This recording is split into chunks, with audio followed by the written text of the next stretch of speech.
ये आकाशवाणी रायपुर है। छत्तीसगढ़ी समाचार बुलेटिन के संग संगीता यादव के जय जोहार। अब सुनो आज के प्रमुख समाचार।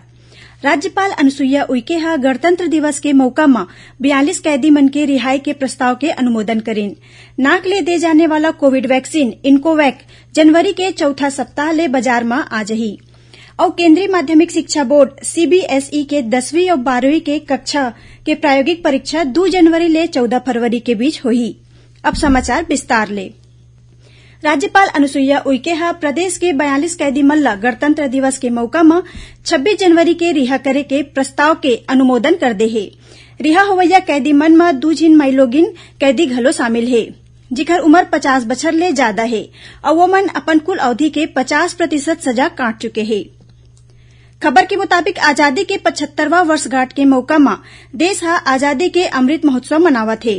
इही क्रम में एक ठिन विशेष पहल करत केंद्र सरकार डहर ले कैदी मन के कुछ श्रेणी ला विशेष माफी दे और अवैया बछर 26 जनवरी और 15 अगस्त के ओमन ला रिहा करना प्रस्तावित करे गे हे। कुछ विशेष कैदी मन ला रिहा करे के उद्देश्य ले जेल में अनुशासन और सद आचरण ला देखत प्रोत्साहन के रूप में जेल ले तुरते रिहाई के संभावना के अवसर प्रदान करना है। भारत बायोटेक के नाक ले दे जाने वाला कोविड वैक्सीन इन्कोवैक जनवरी के चौथा सप्ताह ले बाजार में आ जही। आकाशवाणी ले खास बातचीत में कोविड टास्क फोर्स के अध्यक्ष एन.के. अरोड़ा ह बतैन कि ए नेजल वैक्सीन 18 बछर ले ज्यादा उम्र के लोगन ला बूस्टर डोज के रूप में दे जा सकी। ओमन बतैन कि प्राइवेट सेक्टर में ए वैक्सीन ह करीबन 800 रुपया के हवय, उन्हें सरकार ला ए वैक्सीन 350 रुपया में मिलही। केंद्रीय स्वास्थ्य मंत्री डॉक्टर मनसुख मांडविया ह कहिन कि सरकार बछर 2025 तक देश ला क्षय रोग ला खत्म कर देना चाहत हे। ओमन बतैन कि क्षय रोग के मामला में 18% के कमी आए हे। क्षय रोग उन्मूलन परियोजना ला गति दे खातिर इंडियन ऑयल कॉर्पोरेशन लिमिटेड ह केंद्र के क्षय रोग विभाग और उत्तर प्रदेश छत्तीसगढ़ के संग एक ठिन समझौता ज्ञापन पर हस्ताक्षर करे हे। क्षय रोग के सबले ज्यादा मामला उत्तर प्रदेश और छत्तीसगढ़ में मिलथे। डॉक्टर मांडविया ह समझौता ज्ञापन के सराहना करत कहिन कि एखर ले रोगी मन के पहचान करे और उखर बेरा में इलाज करे में सहायता मिलही। मुख्यमंत्री भूपेश बघेल ह भेंट मुलाकात कार्यक्रम के तहत आज बेमेतरा विधानसभा क्षेत्र के राका कठिया गांव पहुंचिन। ए मौका में ओमन ह ग्राम पंचायत कुसमी ला नगर पंचायत बनाए और स्वामी आत्मानंद अंग्रेजी माध्यम स्कूल खोले के घोषणा करीन। मुख्यमंत्री ह राका कठिया में स्वामी आत्मानंद अंग्रेजी माध्यम स्कूल, हायर सेकेंडरी स्कूल भवन और सामुदायिक भवन के निर्माण करे के संग कतकोन घोषणा करीन। एखर पहली काली मुख्यमंत्री ह साजा के ठेलका और बोरतरा में नवा महाविद्यालय, ठेलका परपोड़ी और मोहगांव में स्वामी आत्मानंद अंग्रेजी माध्यम उत्कृष्ट विद्यालय खोले के घोषणा करीन। ए मौका में श्री बघेल ह ग्राम ठेलका में करीबन 88 करोड़ रुपया के आने विकास काम के लोकार्पण और भूमि पूजन घलो करीन। भारतीय जनता पार्टी के प्रदेश अध्यक्ष और बिलासपुर सांसद अरुण साव ह ट्रेन मन के आने स्टेशन मन में रुके के मांग ला लेके रेल भवन नई दिल्ली में प्रधान कार्यकारी निदेशक देवेंद्र कुमार और रेलवे बोर्ड के अधिकारी मन ले भेंट करीन। श्री साव ह घुटकू, करगीरोडा कोटा, बेलगहना, टेंगनमाड़ा, खोखसरा, भवनारटंक और खोडरी स्टेशन मन में Narmada express, Bilaspur Rewa passenger, Tata Nagpur passenger, Sarnath express, Ambikapur express, Hasdeo express, intercity superfast express, Shivnath express, Kurla express, Chhattisgarh express और लिंक एक्सप्रेस के ठहराव देके मांग करीन। उखर मांग में रेलवे बोर्ड के अधिकारी मन ह तुरते कार्यवाही करे के आश्वासन दिन। छत्तीसगढ़ी समाचार बुलेटिन आप मन आकाशवाणी रायपुर ले सुनत हव। छत्तीसगढ़ के खबर ले है आपके वास्ता और खबर के विश्वसनीयता ले है हमर वास्ता। आकाशवाणी समाचार रायपुर के प्रादेशिक समाचार बुलेटिन के संगे संग हमार समसामयिक कार्यक्रम आप रेडियो के संग अपन मोबाइल में घलो सुन सकत हव। आकाशवाणी समाचार फेसबुक, ट्विटर और यूट्यूब में घलो हावय। हमार फेसबुक पेज हरे Chhattisgarh news on AIR, Twitter handle CGAIR news और हमार यूट्यूब चैनल हरे छत्तीसगढ़ AIR न्यूज। तो अब रेडियो के संगे संग आपके मोबाइल के माध्यम ले हम आप तक पहुंचत हन।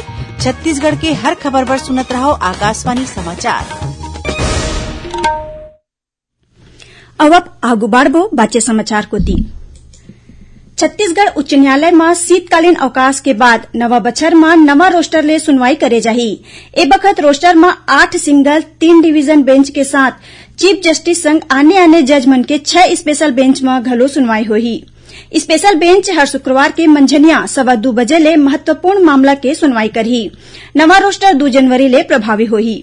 हाईकोर्ट के रजिस्ट्रार जनरल डहर ले जारी अधिसूचना के अनुसार नवा रोस्टर में चीफ जस्टिस अरूप कुमार गोस्वामी के संग जस्टिस अरविंद सिंह के डिवीजन बेंच में रिट अपील, जनहित याचिका, बंदी प्रत्यक्षीकरण के संग टैक्स मामला के सुनवाई होही।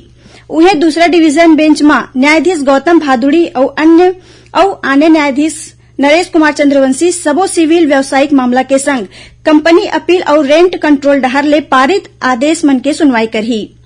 तीसरा डिवीजन बेंच में न्यायाधीश संजय के अग्रवाल और न्यायाधीश राकेश मोहन पांडे अपराध ले संबंधित मामला के सुनवाई करही। भाटापारा नगरपालिका में नगरपालिका अध्यक्ष सुनीता गुप्ता के खिलाफ लाए गए अविश्वास प्रस्ताव ध्वस्त हो गए है। कांग्रेस के पक्ष में 17 और भाजपा ला 14 वोट मिलिस। कांग्रेस ए जीत 13 वोट के संग 4 निर्दलीय पार्षद के सेती हासिल करे है। खबर के मुताबिक भाजपा पार्षद मन नगरपालिका में भ्रष्टाचार, कमीशनखोरी और योजना मन के संचालन में निष्क्रियता ला देखत ए अविश्वास प्रस्ताव लाए रहीस। केंद्रीय माध्यमिक शिक्षा बोर्ड सीबीएसई 10वीं और 12वीं कक्षा के प्रायोगिक परीक्षा के कार्यक्रम के घोषणा कर दे है। प्रायोगिक परीक्षा 2 जनवरी ले 14 फरवरी के बीच होही। सीबीएसई के अनुसार 10वीं और 12वीं कक्षा के विद्यार्थी मन के प्रायोगिक परीक्षा पूरा कराए खातिर स्कूल मन ला अवैया 14 फरवरी तक के समय दे गए है। प्रायोगिक परीक्षा के अंक और आंतरिक श्रेणी ला 2 फरवरी ले वेबसाइट में अपलोड करना शुरू कर दे जाही और वे काम 14 फरवरी तक चलही। भारतीय जनता पार्टी के पूर्व मंत्री केदार कश्यप कहिन की बस्तर विधानसभा क्षेत्र में बड़का संख्या में ग्रामीण और कांग्रेस कार्यकर्ता भाजपा के सदस्यता लेवत है। ओमन एला क्षेत्रीय संगठन महामंत्री अजय जामवाल के प्रभाव बतावत कहिन की श्री जामवाल के सक्रियता के सेती बस्तर क्षेत्र में आम लोगन संग कांग्रेस कार्यकर्ता मन में भाजपा के ऊपर विश्वास बढ़त है। श्री कश्यप कहिन की आदिवासी अंचल के लोगन मन समझ गए कि 4 साल में राज्य में कांग्रेस सरकार आदिवासी और सबो वर्ग के संग धोखाबाजी के अलावा कुछ नहीं करे है। जसपुर वन मंडल में आज एक ठे नौ हाथी के मौत हो गई। मिले जानकारी के मुताबिक बगीचा वन परिक्षेत्र में कुरडेंग में पाछू रथिया खेत में घुमत एक ठिन नर हाथी करेंट के चपेट में आ गए, जेखर ले ओखर मौत हो गई। बगीचा वन परिक्षेत्र अधिकारी अशोक सिंह बतेन की घटना के सूचना मिले के बाद वन विभाग के टीम मौका में पहुंच के जांच में जुट गए है।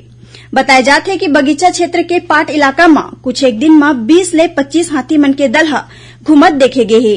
खबर के मुताबिक पाछू एक महीना में जसपुर वन मंडल में 3 हाथी मन के मौत हो चुके है। अब थोरकुन समाचार सार में नारायणपुर जिला में जंगल कोती गे एक झिन ग्रामीण ऊपर भालू हमला कर दिस। ए हमला में ग्रामीण गंभीर रूप ले घायल हो गए, जिला अस्पताल में भर्ती कराए गए है। जिला रोजगार और स्वरोजगार मार्गदर्शन केंद्र दुरुप डहर ले काली 29 दिसंबर के 206 पद में भर्ती बर रोजगार शिविर के आयोजन करे जाही। और जांजगीर चांपा जिला में पुलिस 20 चिट फंड कंपनी मन के खिलाफ एफआईआर दर्ज करे है। उन्हें 5 चिट फंड कंपनी के खिलाफ कुर्की वारंट जारी करे है। आखिर में प्रमुख समाचार एक घाव फेर। राज्यपाल अनुसुईया उइके गणतंत्र दिवस के मौका में 42 कैदी मन के रिहाई के प्रस्ताव के अनुमोदन करेन। नाक ले दे जाने वाला कोविड वैक्सीन इनकोवैक जनवरी के चौथा सप्ताह ले बाजार में आ जाही। और केंद्रीय माध्यमिक शिक्षा बोर्ड सीबीएसई के 10वीं और 12वीं कक्षा के प्रायोगिक परीक्षा 2 जनवरी ले 14 फरवरी के बीच होही। एकरे संग छत्तीसगढ़ी समाचार बुलेटिन इहे सिरावत है। जय जोहार।